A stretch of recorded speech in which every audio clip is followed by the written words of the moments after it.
السلام علیکم، کیسے ہیں آپ سب لوگ؟ امید کرتا ہوں کہ آپ سب ٹھیک ہوں گے۔ امام مالک کی سیرت پر ہمارا یہ سیزن آپ کو کیسا لگا؟ امید کرتا ہوں کہ ہماری یہ ویڈیوز آپ کو پسند آ رہی ہوں گی۔ چینل کو سبسکرائب کریں، بیل آئیکن پریس کریں، ویڈیو کو لائک، شیئر اور کمنٹ کریں۔ اب اس کے چہرے پر سیاہی مل دو۔ جعفر بن سلیمان نے نیا حکم جاری کیا۔ جلاد اس کی حکم کی تعمیل پر پرجوش نظر آئے۔ دوسرے ہی لمحے سرخ و سفید چہرے والے انسان کا منہ کالا کر دیا گیا۔ تمام درباری حیرت زدہ تھے۔ کسی پر جعفر بن سلیمان کے دل کا حال نہیں کھلتا تھا۔ وہ آئندہ کیا کرنے والا ہے؟ اب اسے خچر پر بٹھا کر مدینے کے اطراف میں گھماؤ۔ جعفر کا نیا فرمان جاری ہوا۔ یہی سواری اس کے شایان شان ہے، اسے اس کے مقام سے آشنا کرو۔ جعفر اب مکمل طور پر بے نقاب ہو چکا تھا۔ درباریوں کے چہروں پر خوف و دہشت کی علامت تھی۔ وہ خلافت کے نافرمانوں کا حشر دیکھ چکے تھے۔ اب ایک اور سرکش کو سزا دی جا رہی تھی۔ تمام سرکاری خادموں اور مصاحبوں نے اپنے ہونٹوں پر مصنوعی مسکراہٹ سجا لی تھی کہ جعفر بن سلیمان کی تائید سے خوش ہو کر وفاداری کی سند حاصل کر سکیں۔ انہیں ایک مظلوم انسان کو دی جانے والی سزا پر ذرہ بھی افسوس نہیں تھا۔ ان کے پیش نظر صرف اپنے ہی انجام تھے۔ فقیہ عرب کا چہرہ سیاہ کیا گیا تھا، مگر خلافت عباسیہ کے وفاداروں کے دل کالے ہو گئے تھے۔ کہیں سے روشنی کی کوئی کرن نہیں پھوٹ رہی تھی۔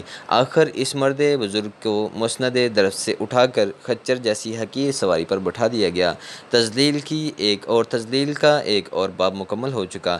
اس جگہ بیٹھ کر اپنی حیثیت کا اندازہ کر جعفر بن سلیمان نے ادب اور شائستگی کی تمام حدیں اور روایتیں پامال کر ڈالیں، اور آج وہ گستاخیوں کی ساری حدود کو عبور کر گیا تھا۔ خدا کی زمین پر فساد پھیلانے والوں کا یہی حشر ہوتا ہے۔ جعفر حالت غضب میں مسلسل بول رہا تھا، مگر فقیہ عرب کے پاس ان سارے الزامات کے جوابات میں صرف ایک خاموشی تھی، جس کا مفہوم اہل ستم کی عقل سے بالاتر تھا۔ ارباب اختیار سمجھ رہے تھے کہ طاقت کے مظاہرے نے معلم اخلاق کو دہشت زدہ کر دیا اور اس کی قوت گویائی سلب کر لی، لیکن ایسا نہیں تھا۔ ہونٹوں پر لگی ہوئی مہر سکوت اگر کسی خوف کا نتیجہ ہوتی تو وہ اس مقام تک پہنچنے کے بجائے خلیفہ منصور کے محل میں بیٹھ کر دنیا کی رنگینیوں سے کھیل رہا ہوتا۔ سیاہی ان کے چہروں پر ملی جاتی ہے جن کے دل آئینے ہوتے ہیں، اور خچر کے پشت پر وہی بیٹھتے ہیں جو امارت اور شاہی کے پہلو میں انکار کر دیتے ہیں۔ مملکت اسلامیہ کے خزانوں میں وقت کی نادر و نایاب اشیاء جمع تھیں، مگر جبری خلافت کا اس جیسا منکر کوئی دوسرا موجود نہیں تھا۔ جعفر بن سلیمان نے پھر اس میدان پر فقیہ عرب کی طرف دیکھا کہ شاید وہ بصد سامان رسوائی مدینے کا طواف نہ کر سکے اور اس کی آنکھوں میں التجا کا کوئی عکس نظر آ جائے، مگر بدستور کسی کوہ گراں کی طرح ساکت تھا۔ احساس شکست نے جعفر کے جسم پر لرزہ طاری کر دیا۔ عامل مدینہ چیخنے لگا، یہ اپنی محفل میں مشک و عنبر کی خوشبوئیں سونگھنے کا عادی ہے، اس کے کپڑوں پر غلاظت ڈالو کہ یہ اسی کا مستحق ہے۔ تحقیر کا ایک اور باب رقم کر دیا گیا۔ جعفر اپنی راحت قدے میں جانے کے لیے آگے بڑھا، لیکن پھر اچانک پلٹ آیا۔ اسے بتا دو کہ قصر منصور کے علاوہ ہر راستہ کوہ ملامت کی طرف جاتا ہے۔ یہ اقتدار کے تیر کا آخری ترکش تھا۔ الفاظ کی بازگشت ختم ہونے سے پہلے جعفر سرخ پتھر کی بنی ہوئی عمارت میں روپوش ہو گیا، اور ذلت و رسوائی کی دھوپ میں جلنے کے لیے وہ شخص تنہا رہ گیا جس کے جوتوں سے لپٹی خاک بھی جعفر بن سلیمان سے زیادہ محترم تھی۔ خلافت عباسیہ کے نمکخوار سپاہی اس مرد خدا کو کھینچتے ہوئے لے گئے۔ راستے میں چلنے والوں نے رک کر اس شخص کو دیکھا جس کے چہرے کے خد و خال کو حکومت وقت کی سیاہی سے چھپایا گیا تھا۔ راہگیروں کا خیال تھا کہ سپاہی انہیں اس مقام پر جمع نہیں ہونے دیں گے، لیکن سپاہیوں کی تو عین خواہش تھی کہ معتوب کے گرد مخلوق خدا کی بھیڑ لگ جائے اور پھر وہ ایک ناپسندیدہ جانور کی پشت سے اپنی مسند امامت کا نظارہ کر سکے۔ کچھ لوگوں کے جمع ہوتے ہی فقیہ عرب کے لباس پر گندگی ڈالی گئی۔ ہوا کے جھونکوں نے غلاظت کو اپنے اندر جذب کر کے چاروں طرف منتشر کر دیا۔ قریب کھڑے ہوئے لوگ سپاہیوں کی اس حرکت سے بدحواس ہو گئے اور انہوں نے سر پر بندھے ہوئے رومالوں سے اپنے چہرے چھپا لیے۔ فقیہ عرب نے آسمان کی طرف دیکھا، اس کی آنکھوں میں عکس ملال ابھر آیا۔ یہ ایک خاموش شکایت تھی جو بندے نے کی اور آقا نے سنی۔ اہل دنیا کو پتہ بھی نہ چل سکا کہ کہنے والے نے کیا کہا اور سننے والے نے کیا سنا۔ قافلہ رسوائی آگے بڑھا۔ اس کاروان ذلت میں صرف ایک ہی مسافر تھا، باقی تو سب تماشائی تھے۔ یہ قافلہ جدھر سے بھی گزرتا لوگ اس کے پیچھے پیچھے ہو جاتے۔ شور بڑھا تو مکین اپنے مکانوں سے نکل آئے۔ اہل مدینہ نے اتنا دلچسپ تماشا پہلے کبھی نہیں دیکھا تھا۔ جعفر بن سلیمان کے سپاہیوں نے تماشے کو مزید دلچسپ بنانے کے لیے ایک بار فقیہ عرب کے جسم پر غلاظت کا ایک اور ڈھیر پھینکا۔ مرد بزرگ گندگی میں نہا گیا۔ غلاظت اور کثافت کے بے شمار ذرات امامے سے لے کر ریش مبارک تک پہنچے۔ فقیہ عرب کے چہرے پر شدید کرب کی علامت ابھری۔ وہ اپنی دستار اور دھاڑی سے گندگی کے ذرات صاف کرنا چاہتا تھا، مگر اس کے دونوں ہاتھ کاندھوں سے اتار دیے گئے۔ مرد بزرگ نے اپنے مفلوک ہاتھوں کو دیکھا، کہکا بدوش سپاہیوں پر نظر ڈالی اور سر جھکا لیا۔ اب دور تک لوگوں کا ہجوم نظر آ رہا تھا۔ جعفر کی وحشیانہ خواہش کی تکمیل ہو چکی تھی۔ وہ یہی تو چاہتا تھا کہ اہل مدینہ فقیہ عرب کی رسوائی کا منظر اپنی آنکھوں سے دیکھیں۔ دیار رسول کے سادہ دل باشندے حیران و پریشان تھے۔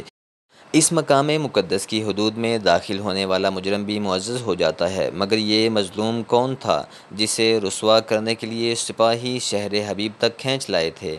اہل مدینہ نے اپنی زندگی میں پہلی بار اس قدر ذلت آمیز منظر دیکھا تھا۔ تماشے کی خبر عام ہو چکی تھی۔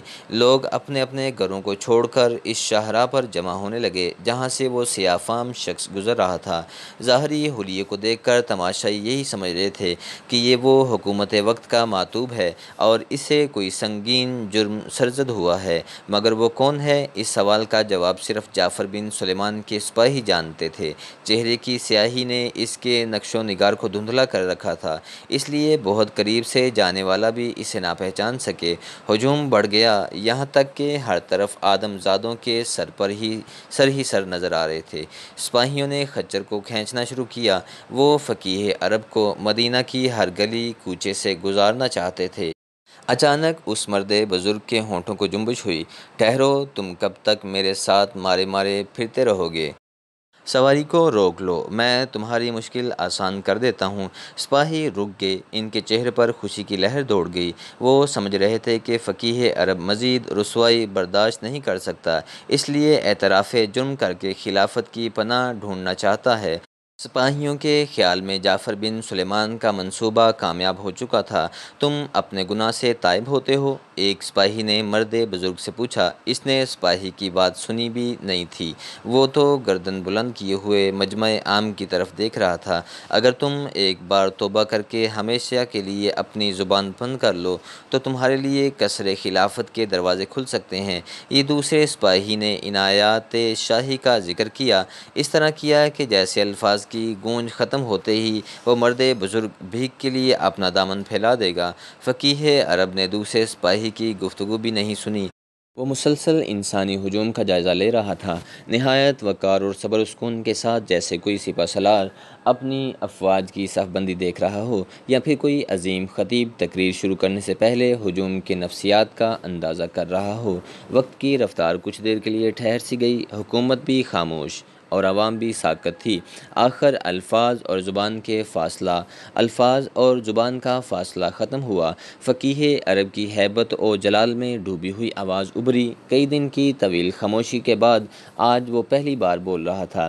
اے شہر مقدس کے رہنے والو، میری طرف دیکھو۔ تم میں سے جو لوگ مجھے جانتے ہیں وہ سو جانتے ہیں، اور وہ جو نہیں جانتے وہ جان لیں گے کہ مالک بن انس ہوں۔ کسی نے کیا فتویٰ دیا، مجھے اس سے غرض نہیں۔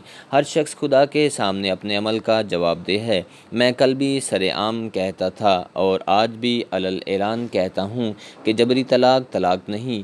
آواز کیا تھی؟ ایک زلزلہ تھا۔ سماعتوں میں شگاف پڑ گئے اور جذبات کا آتش فشاں پھٹ پڑا۔ لوگ چیخیں مار مار کر رونے لگے۔ ان کا امام سر بازار رسوا ہو رہا تھا۔ حضرت امام مالک کو یہ شرف حاصل ہے کہ آپ مدینۃ الرسول میں پیدا ہوئے۔ تاریخ ولادت میں اختلاف ہے، مگر خود حضرت امام کا قول ہے کہ 93 ہجری میں پیدا ہوا۔ بیشتر مورخین نے بھی اس کو آپ کا سائل پیدائش قرار دیا۔ حضرت امام مالک کے مورث سے اعلیٰ کا تعلق یمن کے قبیلے ذو الصبح سے ہے۔ آپ والد اور والدہ کی طرف سے عربی النسل تھے۔ آپ کے پردادا حضرت ابو عامر یمن سے تشریف لائے، اور مشہور ہے کہ ابو عامر ایک جلیل القدر صحابی تھے اور غزوہ بدر کے علاوہ رسالت مآب صلی اللہ علیہ وآلہ وسلم کے ساتھ تمام غزوات میں شریک ہوئے۔ بعض مورخین نے اس واقعے کی صحت سے انکار کیا۔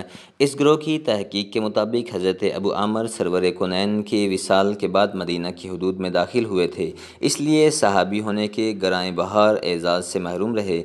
اس بحث سے قطع نظر ابو عامر کا شمار بڑے تابعین میں ہوتا ہے، اور اس بات پر تمام صاحبان نظر متفق ہیں کہ آپ کے والد محترم حضرت انس مشہور خادم رسول ہیں، اور اسی نسبت سے حضرت امام مالک کو یہ شرف حاصل ہے کہ چاروں فقہاء کرام میں صرف آپ کا سلسلہ نسب ایک صحابی تک پہنچتا ہے۔ حضرت امام مالک کے بارے میں یہ بات عجیب و غریب روایت شہرت پا گئی کہ آپ 2 یا 3 سال تک شکم مادر میں رہے۔ خود شاہ ولی اللہ محدث دہلوی رحمۃ اللہ تعالیٰ علیہ جیسے بزرگوں نے بھی اسی روایت کو پورے یقین کے ساتھ بیان کیا، اور جہاں تک فقہ مالکی کے ماننے والوں کا سوال ہے تو ان میں سے بیشتر افراد آج بھی اس واقعے کو بطور فخر بیان کرتے ہیں۔ ہمارا امام تو وہ ہے جس کا ہر انداز دوسروں سے جداگانہ ہے، یہاں تک کہ اس کی دنیا میں آمد بھی ایک انفرادیت رکھتی ہے۔ حضرت امام مالک کے عقیدت مندوں کے خیال میں ان کا امام اپنی پیدائش کے ساتھ ہی ایک روشن نشانی لے کر آیا، اور یہ نشانی شکم مادر میں 3 سال قیام تھا۔ حضرت امام مالک کی پیدائش کے سلسلے میں یہ روایت سینہ بہ سینہ اور کتاب در کتاب صدیوں تک سفر کرتی رہی۔ ماضی میں شاید کسی تحقیق کرنے والے نے اعتراض نہیں اٹھایا کہ یہ روایت عقل کی کسوٹی پر پوری نہیں اترتی، لیکن جب دور حاضر میں چاروں طرف سائنس کی حیران کن ترقی کا شور بلند ہوا تو لوگ اس روایت کو بھی عقل کے پیمانے پر ناپنے لگے۔ مشہور محقق پروفیسر ابو زہرہ مصری نے اپنی کتاب امام مالک میں پیدائش کی اس روایت کو خلاف عقل قرار دیا۔ پروفیسر ابو زہرہ عہد جدید کے ایک جدید عالم اور فاضل شخصیت ہیں، لیکن محض سائنس کی بنیاد پر ان کے دعوے کو صحیح قرار دیا جا سکتا ہے۔ اس سلسلے میں طبی نقطہ نظر کچھ بھی ہو، لیکن ہمارے نزدیک سارے انسان علوم قدرت خداوندی کے تابع ہیں۔ خالق کائنات جب چاہے ان اصولوں کو تبدیل کر سکتا ہے۔ حضرت عیسیٰ علیہ السلام کو بغیر باپ کے پیدا کیا۔ اس پیغمبر جلیل کی پیدائش مبارک کو پروفیسر ابو زہرہ مصری طب و سائنس کے اصولوں کے تحت جانچنے کی کوشش کریں گے۔ اگر انہیں جدید علوم کی کتابوں میں اس سوال کا جواب نہیں ملے گا تو کیا وہ ابن مریم کے تقدس سے انکار کریں گے؟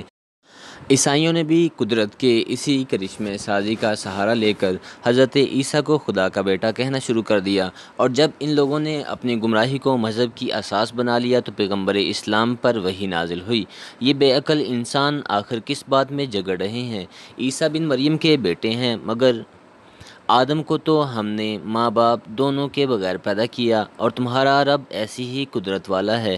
اب اہل دانش تخلیق آدم پر کس سائنسی قانون کا اطلاق کریں گے؟ آج بھی بڑے محیر العقول انداز میں بچے پیدا ہوتے ہیں، مگر ان میں کوئی اعتراض نہیں کرتا۔ بہرحال آدم اور حضرت عیسیٰ کی پیدائش کے زندہ واقعات کی موجودگی میں ہمارے نزدیک پروفیسر ابو زہرہ مصری کا دعویٰ مجہول ہے، اور یہ بات عین قرائن قیاس ہے کہ امام مالک 3 سال تک شکم مادر میں رہے۔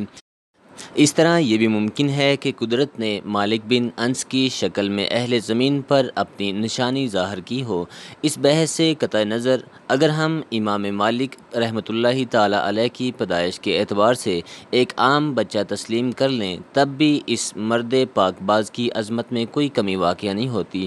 سچ تو یہ ہے کہ امام مالک اپنے عقیدت مندوں اور جدید دانشوروں کے تصورات سے بھی زیادہ بلند تر ہیں۔ حاسدین کی ایک جماعت نے امام اعظم ابو حنیفہ کو غلام زادہ کہہ کر ان کی شخصیت کو ہلکا کرنے کی کوشش کی تھی۔ بالکل اسی طرح امام مالک پر بھی مخالفین نے یہی حربہ استعمال کیا تھا۔ آپ کے مورث اعلیٰ کے بارے میں مشہور ہو گیا تھا کہ وہ ایک آزاد کردہ غلام تھے، مگر تحقیق کرنے والوں نے ثابت کر دیا کہ یہ محض الزام تراشی تھی۔ امام مالک کے والدہ محترمہ حضرت عالیہ کے بارے میں بھی کہا جاتا ہے کہ آپ ایک شخص ابو عبیدہ بن معمر کی آزاد کردہ کنیز تھیں، لیکن یہ الزام بھی بے بنیاد ثابت ہوا۔ امام مالک حسب و نسب دونوں کے اعتبار سے ایک معزز عرب تھے اور آپ کے خاندان پر کبھی غلامی کا تاریک سایہ نہیں پڑا۔ آپ کے پردادا ابو عامر خود بھی بڑے عالم تھے، اس لیے گھر میں تعلیم و تربیت کا چراغ عام تھا۔ چینل کو سبسکرائب کریں، بیل آئیکن پریس کریں، ویڈیو کو لائک، شیئر اور کمنٹ کریں۔